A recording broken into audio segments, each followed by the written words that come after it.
이론적 배경이에요. 이론적 배경. 우리가 이제 주로 2장에서 이론적 배경을 많이 다루고 있는데, 참고로 말씀드리자면, 지금 이 뭐 도표에서 보시면 1, 2, 3, 4, 5장은 가장 많이 쓰이는 기본형이다. 이렇게 생각을 하시면 될 것 같아요. 그래서 여러분이 이 1, 2, 3, 4, 5장을 이제 기본형으로 머릿속에서 인식을 하신 다음에, 자기 학교 또는 학과 그리고 지도 교수님이 요구하는 다른 스타일이 있을 수 있단 말이죠.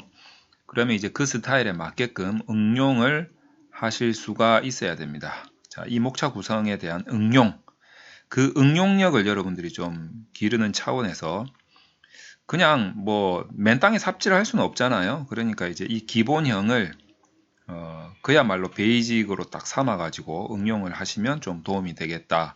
이런 차원에서 이 1, 2, 3, 4, 5장으로 구성을 했을 때 그때 2장에서 대부분 이론적 배경이 쓰여지게 되는데 요때 지금 말씀드릴 부분은 어떤 부분이냐면 이 선행연구 있잖아요. 이 선행연구. 이 선행연구는 지금 내가 지금 다루고 있는 이 대상이나 도구를 가지고 비스무리한 모델을 만들어서 비스무리한 문제 제기로 해서 선행연구에서 어떻게 다룬 적이 있는가, 그래서 어떤 결과가 나온 적이 있는가, 이런 것들을 조사해서 살펴보는 공간이 되겠죠. 자, 그런데 이 선행연구를 조사를 하다 보면 어떤 이론이 나올 때가 있습니다. 그래서 이 이론적 토대 위에서 이 선행연구를 다뤘을 때 굉장히 값어치 있는 학술적 배경이 될 수가 있다라는 거죠. 그래서 뭐 예를 들자면 예를 하나만 딱 들어도 여러분들은 금방 이해하실 거예요. 굉장히 간단한 거니까. 예를 들어서 내가 만약에 그냥 이해하기 쉽게 대상을 누구로 삼고 있냐면 뭐 예를 들면 뭐 뭐라고 그냥 일반 성인으로 할게요. 일반 성인인데 우리가 일반 성인들이 그 다 스마트폰 쓰잖아요. 다 스마트폰을 쓰는데 여기에 어떤 그 뭐 전문 용어로 이제 뭐 어떤 UI 뭐 이렇게 이야기하는데 유저 인터페이스 그래가지고 뭐 어떤 기술적인 디자인적인 기술과 디자인이 결합한 뭐 새로운 그런 게 딱 이 스마트폰에 딱 들어갔을 때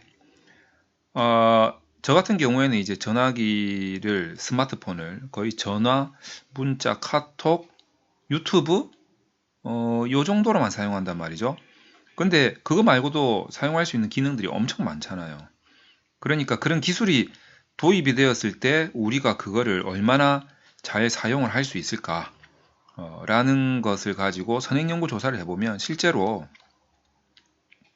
어떤 기술이 들어갔을 때 무슨 뭐 여러 가지가 있습니다. 무슨 뭐 가치가 있느냐, 가치에 대해서 지각을 하고 있느냐, 뭐 또 내가 요거를 가지고 사용을 할까 말까 스스로의 어떤 규범이 있느냐, 뭐 이런 것들로 해가지고 내가 이거를 수용할 의도가 생기느냐, 뭐 수용할 의사가 생기느냐, 뭐 이거 뭐 용이성, 요 사이에 뭐 용이성, 뭐 그다음에 뭐죠? 네, 잘 단어가 생각이 안 나네. 뭐 하여튼 요런 이제 뭐 용이성, 수용, 뭐 이런 의도, 뭐 이런 것들이 막 나온단 말이죠. 그래서 이런 것들로 인해서 이제 선행 연구들이 얘네들의 관계에 대해서 막 어떤 뭐 스마트폰뿐만 아니라 컴퓨터, 뭐 시계, 뭐 예를 들어서 우리 음식점 가면은 그 앞에서 주문하는 키오스크라고 하죠. 뭐 그런 것들, 요런 것들이 결국에는 우리가 수용할 수 있느냐, 요런 걸로 기결이 되는 연구들이 많더라는 거죠. 이거는 이제 어떤 도구 간의 관계를 각각 대상에다가 접목시켜서 연구를 했던 그런 선행 연구들의 조사 결과들이죠. 자, 그런데 이 연구를 조사를 하다 보면 항상 이 연구가 어떤 모델, 이론, 모델에 의해서 설명이 되고 있다는 것을 다 느끼실 겁니다. 그게 뭐냐면 이제 기술 수용 모델이라는 거거든요. 기술 수용 이론 또는 모델 이렇게 해서 이게 이제 이 연구하는 사람들은 전부 다 이거를 이론적 기반으로 하고 있어요. 기술 수용 이론, 기술 수용 모델 이런 식으로.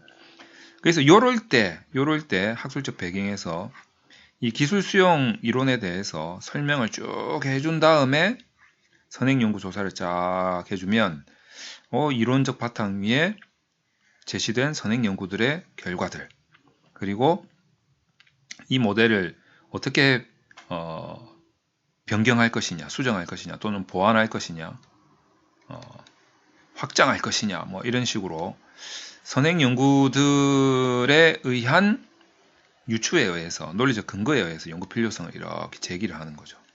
그래서 이제 문제 제기를 하게 되는데, 우리가 이제 요럴 때 이론을 제시를 해서 조금 더 보완할 수 있다 이거죠. 그래서 이제 이론과 선행 연구의 관계에 대해서도 여러분들이 잘 생각을 해 놓으면, 내가 지금 제시하고자 하는 이 문제가 이 연구 필요성에 의해서 도출되었는데, 이 연구 필요성은 이러한 선행 연구를 바탕으로 하고 있으나, 이 선행 연구들이 결국에는 이런 이론적인 기반에 의해서 보고가 되고 있더라. 이런 식으로 이제 역으로 해서 들어갔을 때 이게 굉장히 말이 된다라는 거죠. 자, 그래서 이런 부분도 여러분들이 잘 생각을 해 놓으시면 좋겠습니다.